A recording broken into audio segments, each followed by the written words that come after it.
Howdy, folks. Hopefully, this is public. I didn't check before I hit go live, but we'll leave that up in the air. My name is Shanth Enjeti. This is Shanth Enjeti Art. I'm probably going to be looking at the screen more than I'm looking at the camera, but I just wanted to check it out because I just got a brand new camera for streaming. And my hope is that it's going to improve the picture quality so that my videos don't have that filmed off of my computer built-in camera look, which would be truth in advertising. So I'm working on my comic book that is going to be another crowd-funded book project. And at the same time, I better turn it down so I don't get copyright struck, even though you probably can't hear it. I'll be watching Night of the Living Dead, George Romero's amazing black and white masterpiece, and give me something to talk about while I work. So if you're watching this later and you feel like throwing on the flick, I don't know if I'm going to be staying on topic about it, but I'm just going to be having it playing as I work.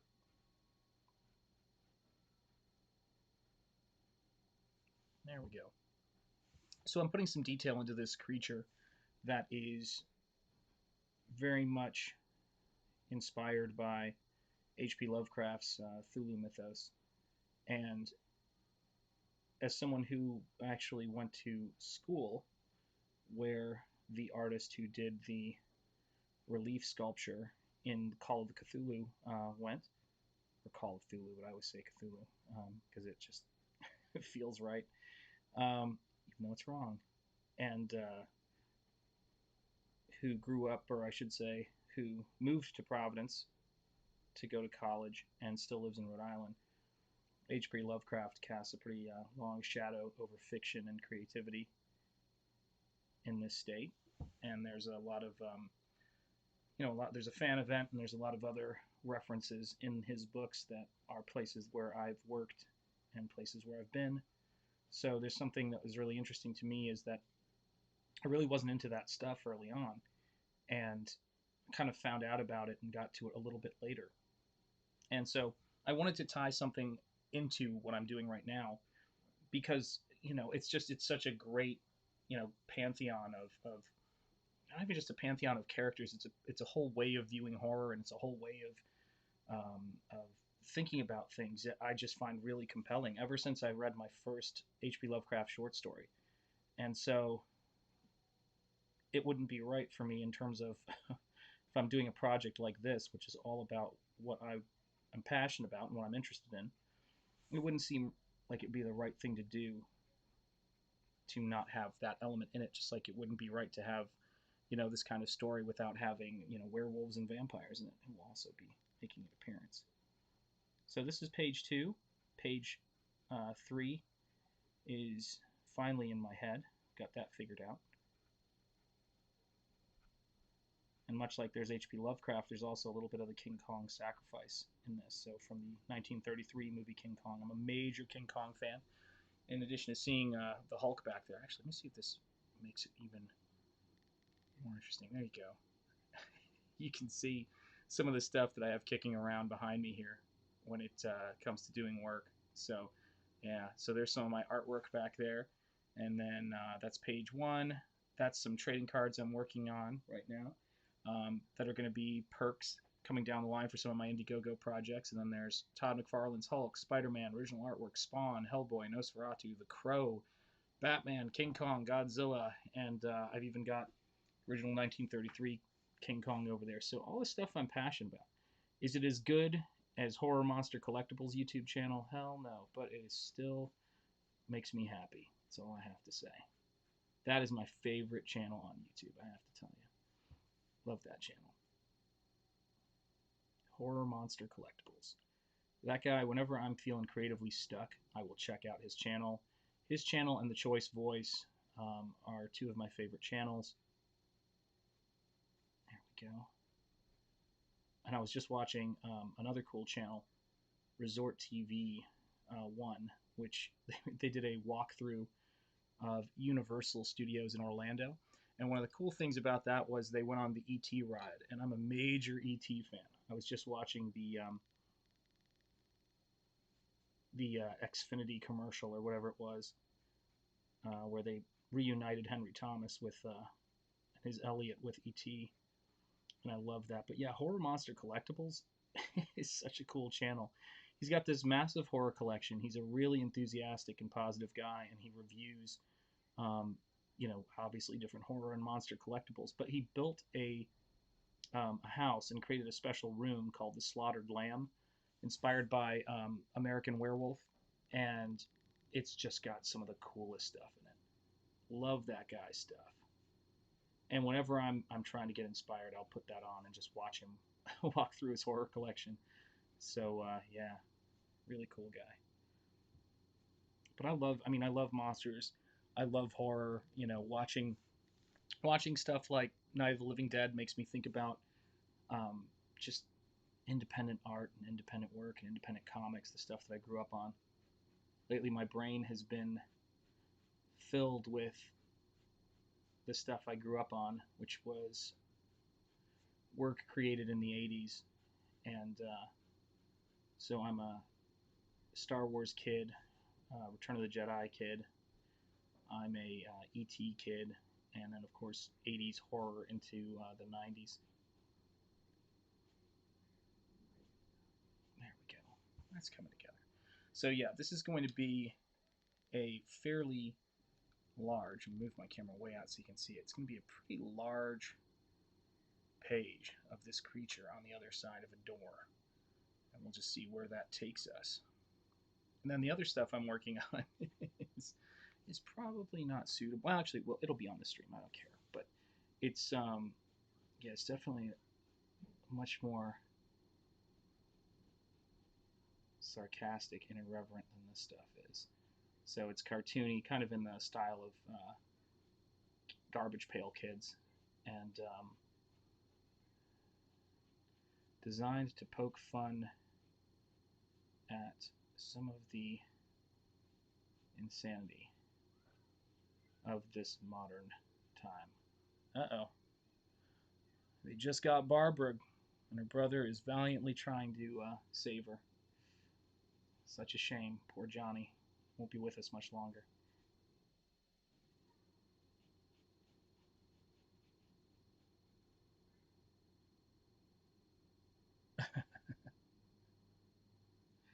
Love that flick. Yeah, there's certain movies that are on heavy rotation with me lately. Big Trouble in Little China is on pretty heavy rotation. Loved that movie when I was a kid. Just was some of my first exposure to really, exciting, fun wire work, choreographed work, and then I loved the creatures in it. I thought the coolest character in that was a character that was. They had these three storm characters, and one of them shot lightning out of his hands, and I thought it was just the coolest thing ever. So actually, I think it was probably the basis for Lord Raiden in terms of the whole hat thing and shooting lightning, and I just thought it was really cool. But I liked all the characters in that. I thought they were really exciting. And then I ended up that whole movie is about um, a girl with green eyes, and then I grew up and married a woman with green eyes. So there you go. Maybe it had that kind of an impact on me. It's hard for me to imagine when I'm looking at Night of the Living Dead that this take on zombies did not exist before this movie. I still cannot believe what this movie has been responsible for. It's pretty amazing when you think about it. Just like with comics too. I mean, when I look at comics and I think about where all this stuff came from, you know it's amazing. It just starts with people.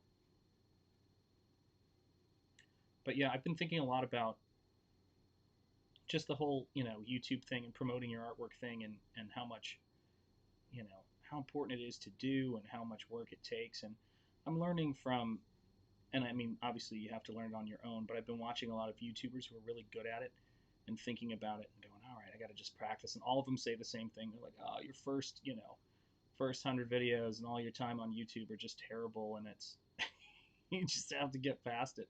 You get more comfortable as time goes on, and I just think, oh, all right, fair enough, because my artwork is really important to me, and I want to find who the audience is for it, and it's becoming much more about it takes so much work to create artwork that you really want to make sure that um, you're doing stuff that you're interested in and passionate about. And for me, it's I just did a post on my Instagram today where I was talking about that, and I was just like, life is too short. Do the things that you're passionate about. Go down new roads, new trails, and don't be worried about too much of the other stuff because you can't control everything. You just got to work. And so as I look at this stuff and I think about where I want to go with my work, one of the things about it is that I'll draw something like this and I'll refine it and I'll get the stuff together. But then I'll have ideas for other things, other things that are crazier and sillier, and I want to make sure I get to do that stuff too. So that's a huge part of it. I'm just gonna get a good angle on this because it looks like I'm getting a glare. Hang on a second here. There we go. That looks a little bit better. Can we improve that? There we go. Now the camera's probably gonna slide, but we'll try it anyway. There we go.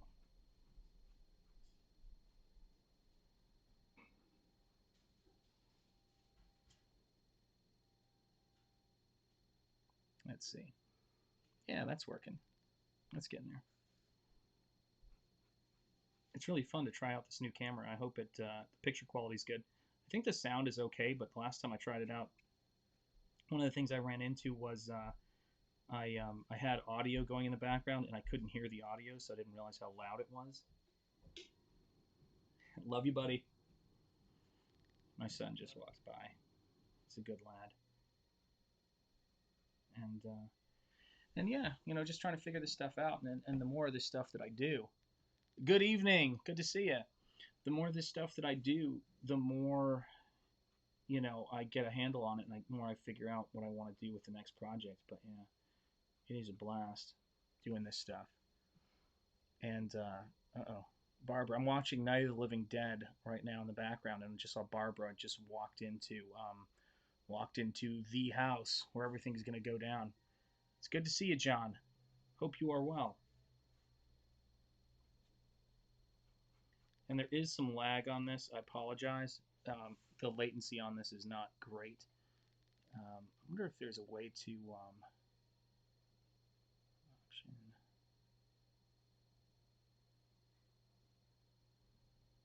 Probably isn't. Nothing I can get to right now.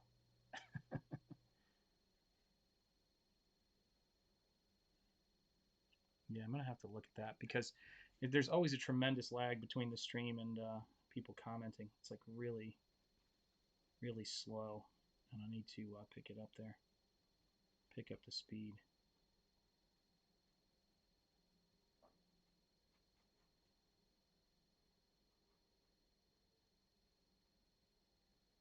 Let's see here. See what I can do here. I'm gonna try something really quick. Hang on a second here. All right, we'll see where it goes. Next time I do a stream, I'm gonna have to remind myself to make sure the latency of this isn't taking forever because you guys post a comment and then I see it 4 days later. So apologies. If you're hearing me say this right now, no, I probably said it about 3 minutes ago where I'm at.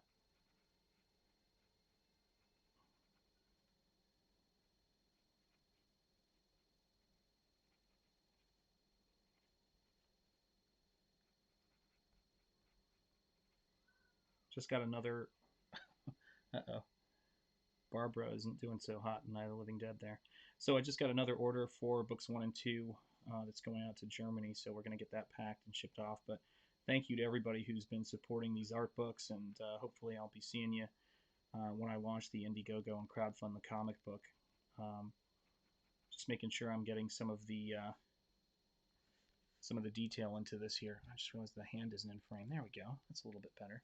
So there's the hand that's kind of pressed up against the boundary between this realm and the realm we live in. As they try to frantically, as the main character tries to rescue one of the people or a woman who's being sacrificed to this character, almost like King Kong, and then stop this Nosferatu vampire that's essentially summoning this creature. And of course, that stuff's going to be pulled off, and it's going to be the introduction of the main character to the female lead character. So, kind of curious to see where it goes. Um, Let me see if I can make this happen here. There we go. I'm using a white gel pen right now to try to get that to happen. There we go.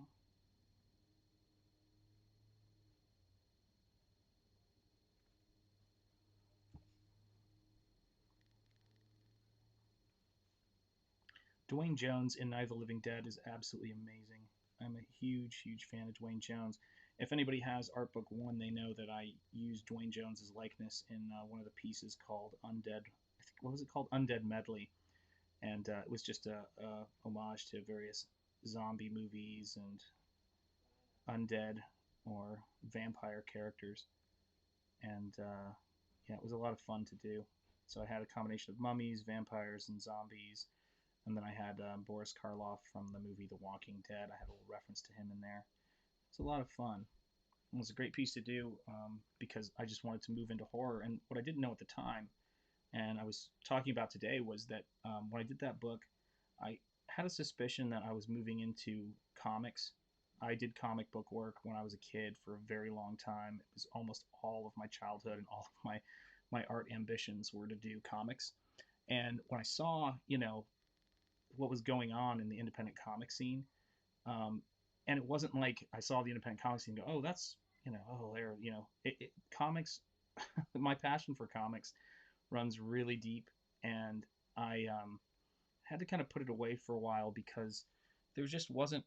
There's really nowhere you can kind of go with it. I mean, you could go work in the industry, which would be great, but the industry is got has changed so much and has gotten to a point where there aren't a lot of jobs in it, and there aren't self-publishing is really difficult because that was through Diamond, and then all of a sudden, crowdfunding comics took off, and it was like I was kind of reluctant because I thought I don't know if I want to do anything with this, and I realized, oh, I do actually. I think I do want to do something with it. It's like cause it was hard. It was hard to because when I stopped drawing comics, it was almost like I don't want to say it was like giving up on a dream because I've been drawing comics for myself for a long time, and even book two has some sequentials in it.